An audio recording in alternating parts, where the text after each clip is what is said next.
Lundi 21 novembre, il est temps de faire le point sur l'actualité 100% Vendée de ce début de semaine. Bienvenue à vous si vous nous rejoignez, le plateau de la matinale vous attend. Nous sommes en route pour une nouvelle semaine donc d'actu locale tous les matins sur TV Vendée de 7h jusqu'à pas d'heure, jusqu'au bout de la matinée pour voir ensemble ce qu'il s'est passé dans les derniers jours. Alors de quoi parlons-nous aujourd'hui ? Eh bien on parle de foot évidemment, avec les 32e de finale de la Coupe de France qui vont devoir compter sur deux équipes vendéennes. La Châtaigneraie et les Herbiers ont décroché leur ticket ce week-end.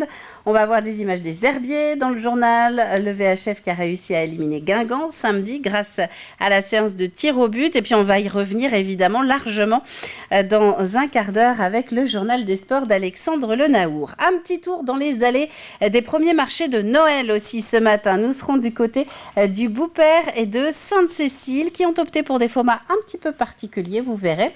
Enfin du nouveau, dans le début de chaque matinale maintenant, et ce pendant tout l'hiver, on va vous proposer le baromètre des énergies. Et oui, pour voir les prévisions de consommation de chauffage par exemple, et essayer d'anticiper les éventuels pics. On va en reparler juste après la météo. Vous aurez le premier exemple très concret. Cette météo, eh bien la voilà. Elle commence d'ailleurs sous la pluie la semaine, avec un lundi arrosé par une nouvelle perturbation qui traverse la Vendée, conséquence des averses faibles à modérées pour tout le monde. Un petit peu comme la semaine dernière, le vent de sud-est va aussi se renforcer. La matinée côté température restera en dessous des 10 degrés. On aura le détail juste après le journal. Cet après-midi, la perturbation va s'évacuer par les Deux-Sèvres, ce qui ne va pas empêcher la pluie de continuer à tomber. Là encore, tout le département sera concerné. Alors vous allez me dire, quelle différence ? Eh bien si, il y en a une malgré tout, une légère, c'est qu'il y aura la possibilité cet après-midi d'entreapercevoir le soleil entre deux nuages, ce qui paraît fort peu probable pour ce matin. Nous passons donc maintenant à cette nouveauté de la matinale, version collection automne-hiver 2022-2023. Tous les 2 jours, nous allons faire le point sur nos prévisions de consommation en énergie. Alors à quoi cela peut-il servir ? Eh bien à anticiper tout pic, matérialiser, vous le verrez, le moins possible, je l'espère, en orange ou en rouge. Pour le moment, regardez, tous les voyants sont au vert, aussi bien pour aujourd'hui que nous avons donc en détail sur les différentes tranches de la journée, matin, après-midi et soirée. Vert également donc pour les prochains jours. Regardez la légende également. Donc si vous voyez passer du orange, c'est que nous serons en système électrique tendu. Et si nous avons du rouge, eh bien nous serons en système électrique très tendu. Et c'est là où il faudra vraiment appliquer les petits conseils d'économie pour essayer de passer ce pic sans trop de problèmes. Le prochain point, ce sera mercredi. Un œil au marée du jour. Même si on l'a vu il y a quelques instants, ce n'est pas vraiment une météo à aller se promener sur le littoral. La prochaine pleine mer, elle est prévue en début d'après-midi et les coefficients commencent à remonter un petit peu plus significativement. Quand on s'est quitté vendredi, on était autour de 30. Là, on arrive à bien sur les 73, donc c'est-à-dire qu'on va passer en période de vives eaux. La carte des marchés. On va retrouver rapidement nos rendez-vous du lundi. Et oui, nos 4 rendez-vous habituels de ce lundi en Vendée. On a Noirmoutier, on a les Sables. Nous avons Jard et Benay. Si vous voulez anticiper pour demain ou même pour la fin de semaine, je vous rappelle que l'ensemble des cartes des marchés sont disponibles sur tvvendée.fr. Et puis envoyez-moi un petit message par Facebook aussi si vous organisez un marché Noël. Nous pourrions l'annoncer dans la matinale en fin de semaine. On sera d'ailleurs sur les premiers rendez-vous qui ont lieu ce week-end. Les images, vous les aurez dans le journal. Des prénoms peu courants en ce 21 novembre pour l'éphéméride, jour de présentation de Marie. Estève, Russell ou encore Rufus qui veut dire roux en latin.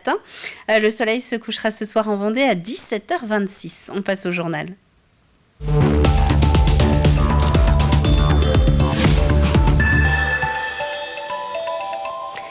Ils l'ont fait, la compétition continue pour le VHF. Les footballeurs des Herbiers se sont qualifiés samedi pour les 32e de finale de la Coupe de France. Un match qui n'était pas gagné d'avance face à Guingamp, qui est une équipe de Ligue 2. Après un score de 2-2, tout s'est finalement joué au tir au but, 4-3 en faveur du VHF, du côté de l'en avant Guingamp. C'est un petit peu la désillusion donc depuis son passage en Vendée, puisque les Bretons en ont terminé avec la Coupe de France.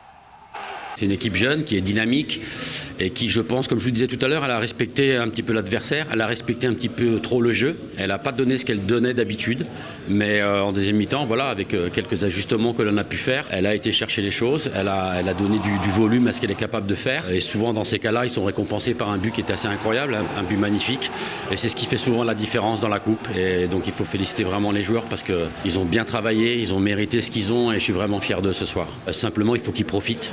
C'est des moments exceptionnels pour un joueur amateur. Il faut qu'il profite de cette soirée, mais très vite on va se remettre au travail. Mais non, j'aurai le temps, je les laisse un peu tranquilles. Je suis dessus toute la semaine, je pense que ça va leur faire du bien de m'oublier un petit peu.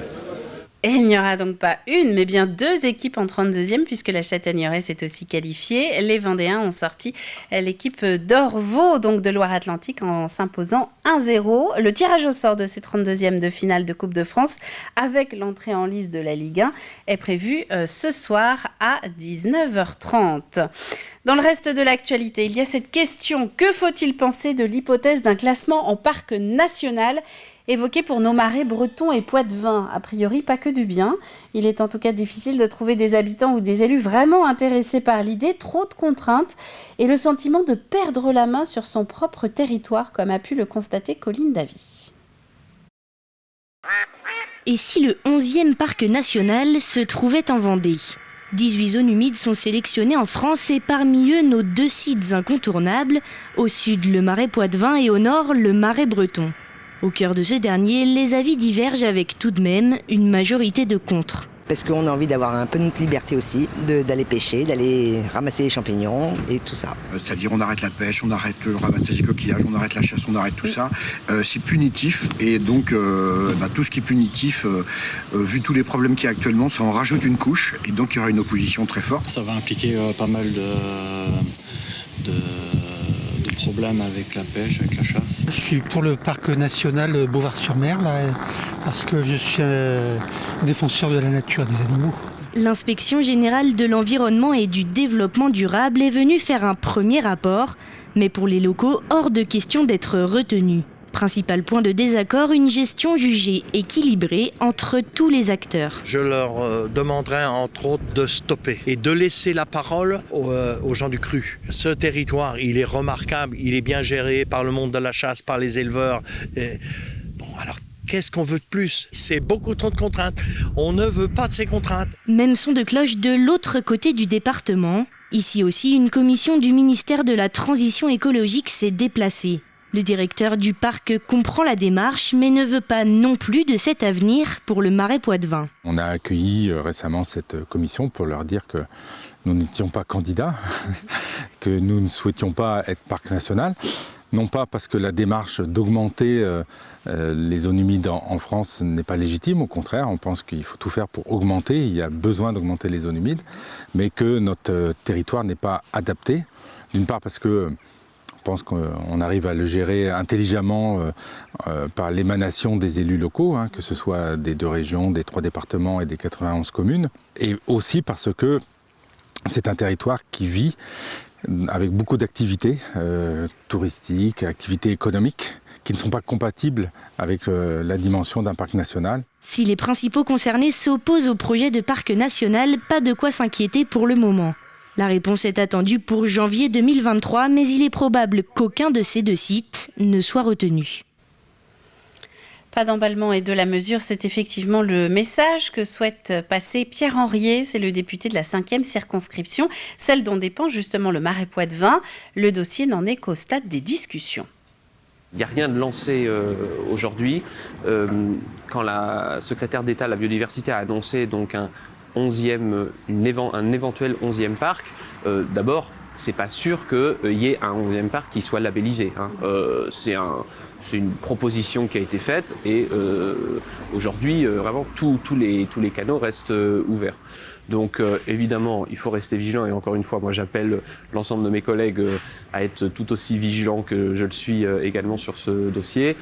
Pour autant, je ne crois pas effectivement qu'à l'heure actuelle, il y ait d'inquiétude particulière à avoir pour l'avenir du marais poitevin. Nous avons commencé le journal en parlant de la Coupe de France. On va revenir aux autres rendez-vous sportifs du week-end avant d'avoir tous les détails évidemment dans le journal des sports. On va commencer avec du basket et les Lyonnaises du RVBC qui se déplaçaient dans les Landes samedi soir. Un match à rebondissement, on va nous dire dans quelques instants Alexandre Lenaour. Après la défaite en Eurocup mercredi, les Tigresses ont décroché une victoire sur le fil 76-75 face à Basketland lors de cette 4e journée de Ligue féminine. Du footnet aussi avec le tennis ballon Olonnais qui recevait Emerinville, un club de Seine-et-Marne, puis Créteil. La discipline vous parle peut-être puisque nous l'avons évoqué il y a quelques jours avec le titre de champion du monde de double décroché justement par un des joueurs du TBO, William Rambaud. Au terme de la journée, les Vendéens font carton plein, 4 victoires en 4 matchs après 2 journées. Match un peu sous pression, on le savait d'entrée de jeu parce qu'ils ont une équipe avec des jeunes mais qui monte en volume et en niveau. De notre côté, on était prêts, on avait l'effectif complet. On prend le premier set assez facilement, on se relâche un peu sur le deuxième, on laisse filer le deuxième, mais vraiment plus de notre faute et eux ont très bien joué le coup. Derrière, ça déroule un peu plus facilement comme c'était nous prévu avec notre équipe. On a eu un super Adrien Robin, on a notre pièce majeure aujourd'hui avec notre champion du monde avec William là, qui est revenu sur le terrain, qui nous amène maintenant toute son expérience. On gagne 3-1 avec un peu de sérieux.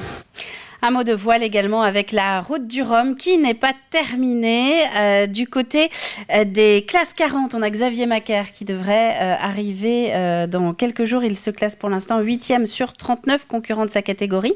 Et puis du côté des IMOCA, ça ce sont les prochains à arriver en Guadeloupe. Pointe-à-Pitre est en vue pour Benjamin Dutreux qui est 8e, Arnaud Boissière 14e, Emmanuel Cousin 29e sur 34 concurrents donc en IMOCA de cette route du Rhum 2022.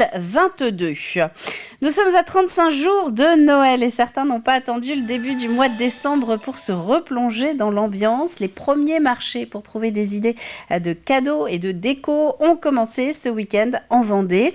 Des marchés pas tout à fait comme les autres, vous allez le voir, misant sur la solidarité ou encore le développement durable. Alexandre Debray. Bonnets, chapeaux et sapins sont de sortie pour le retour des marchés de Noël. À un peu plus d'un mois de la fête, ça peut paraître un peu tôt, mais pour les organisateurs, c'est au contraire logique. On est quand même un petit village, on n'est pas un gros marché et avec tous les marchés qui arrivent en décembre, c'est vrai que le nôtre passerait plutôt un peu à la trappe. Il y a des très beaux marchés aussi ailleurs, donc c'est pour ça que bon, ce n'est pas le plus beau le nôtre, mais au moins c'est le premier et ça permet d'anticiper un peu et de récupérer un peu plus de personnes. Les bénéfices permettent de faire vivre les projets de l'école, un marché traditionnel avec plus de 80 exposants en décoration, textile ou encore gastronomie. Il y en a pour tous les goûts, pour le plus grand plaisir des visiteurs. Parce que j'aime Noël. On est venu pour voir les petits producteurs locaux aussi, faire des petits cadeaux, pourquoi pas. J'aime bien l'ambiance en fait, marché de Noël, avec on rencontre différents exposants. Et puis le côté avec le bar où il y a le côté vin de Noël, vin chaud. En fait, un marché de Noël sans vin chaud, c'est pas marché de Noël. Donc ça permet de faire des petits cadeaux très sympas, de rencontrer différents exposants. On ne connaît pas forcément, découvrir des artisans. Et puis c'est sympa, c'est une ambiance festive. Si Sainte-Cécile fait le choix d'une manifestation traditionnelle, au Boupère, c'est un marché zéro déchet. Les thèmes consommer local, sobriété et réparabilité pour montrer qu'un Noël plus écolo est possible. C'est une période où il y a quand même pas mal de gaspillage entre l'emballage cadeau, le sapin de Noël, les décorations de Noël. Il y a quand même pas mal de gaspillage qui sont sur cette période-là, mais pas que.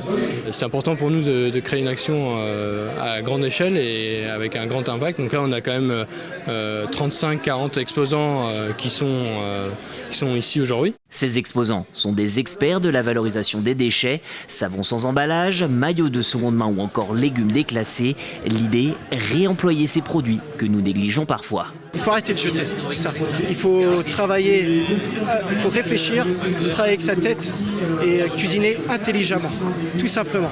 Quand vous voyez les coûts de l'énergie aujourd'hui, voilà, c'est pour ça, si je suis là aujourd'hui, c'est pour sensibiliser les gens, les faire goûter qu'avec des légumes moches, flétris, on peut faire de belles choses. Traditionnel, solidaire ou écolo, la saison des marchés est en tout cas officiellement lancée. Cette année, d'ici le 30 décembre, plus d'une 60aine de manifestations est organisée en Vendée. Tout le monde peut participer.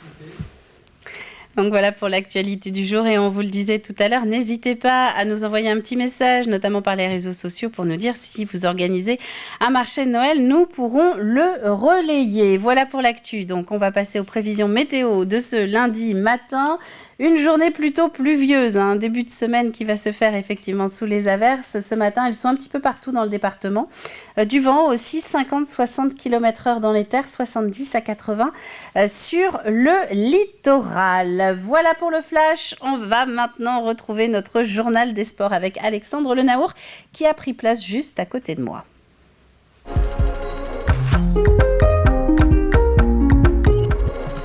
Bonjour Alexandre. Bonjour Caroline. Ça va ? Ça va très bien. Bon, Merci. Bah oui, ça va. On va parler de foot. On va commencer avec ça d'ailleurs, je crois, Coupe de France.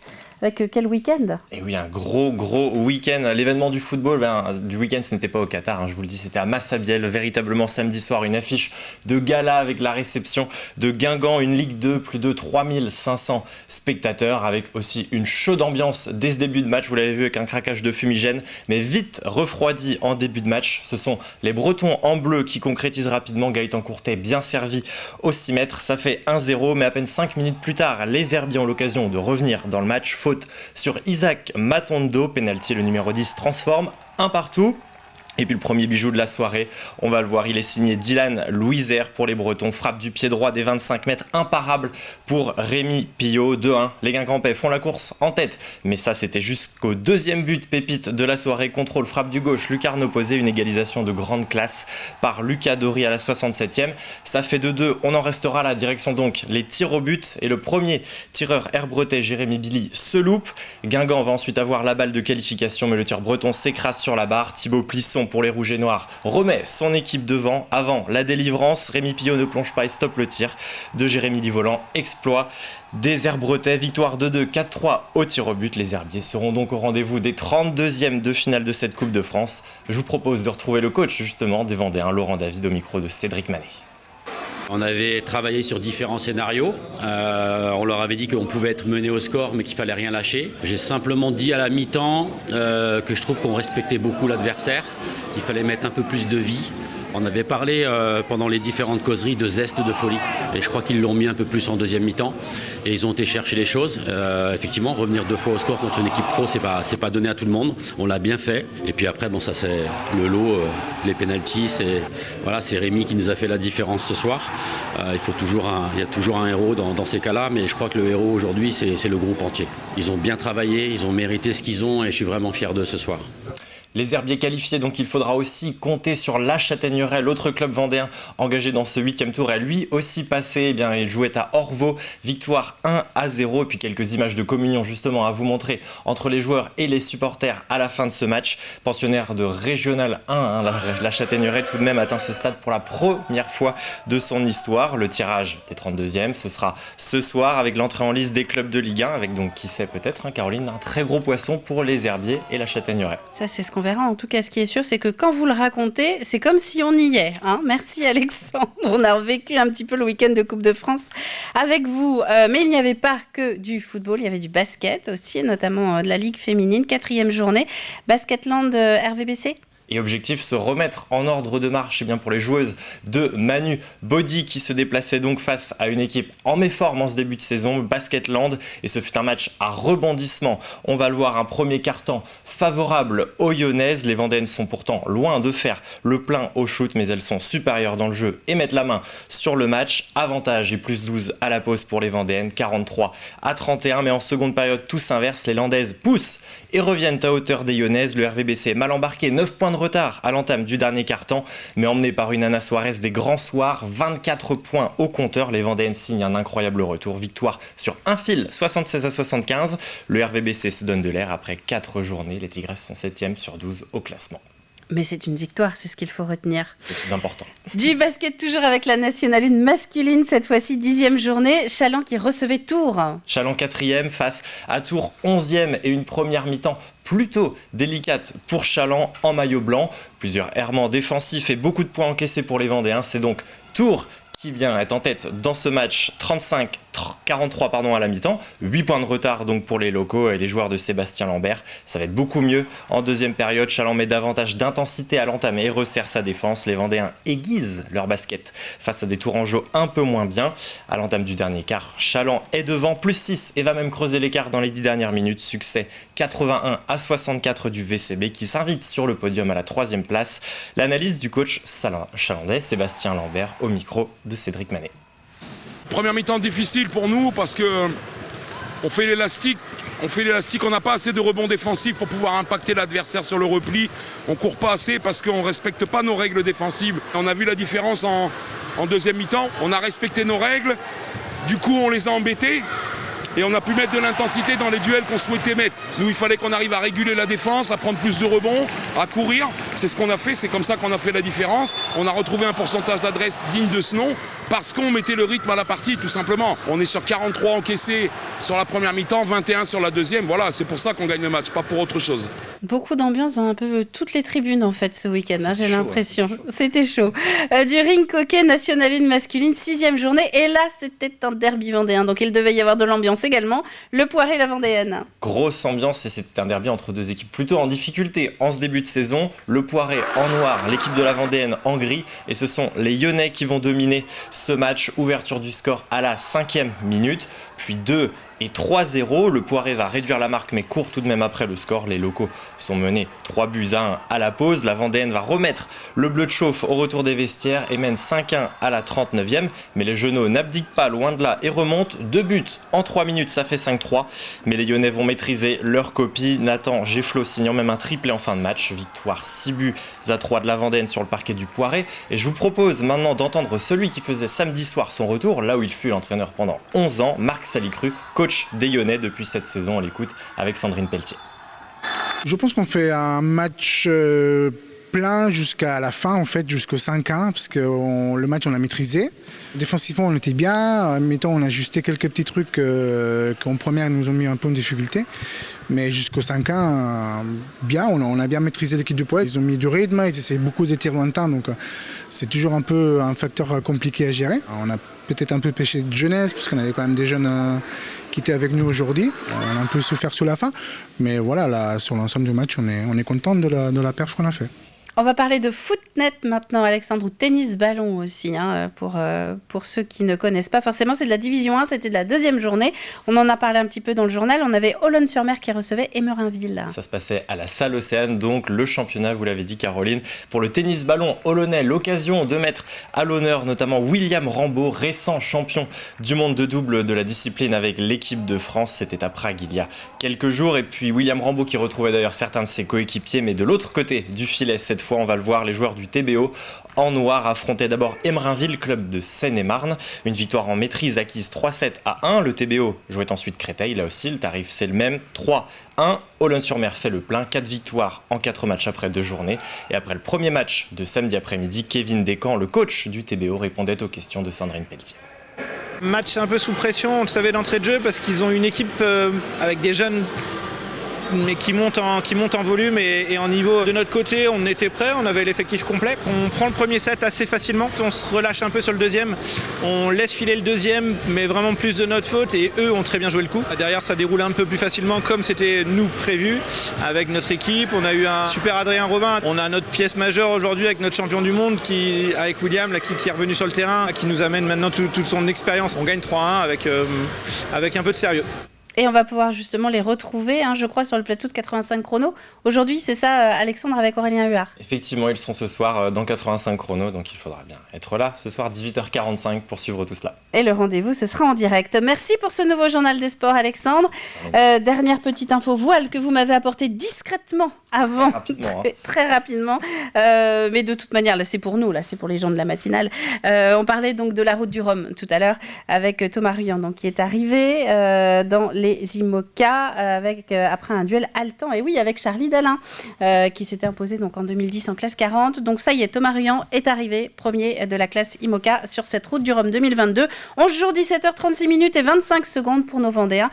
Eh bien, il faudra prendre rendez-vous dans le prochain journal. Tiens, on vous donnera des nouvelles d'eux dans le prochain JT.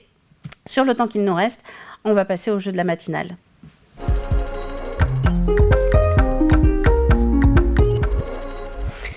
On ne parle pas de sport dans la question de la matinale cette semaine. En revanche, on vous parle bien de Vendée, où est installée depuis plus de 10 ans Emma Guibert. Qui est Emma ? Son prénom, son nom vous parle peut-être. C'est notre Miss Vendée, sacrée récemment Miss Pays de la Loire, et qui va participer par conséquent à l'élection de Miss France début décembre sur le plateau de nos confrères de TF1. Où est-elle installée depuis plus de 10 ans avec son papa et sa maman, des frères et sœurs aussi, il me semble.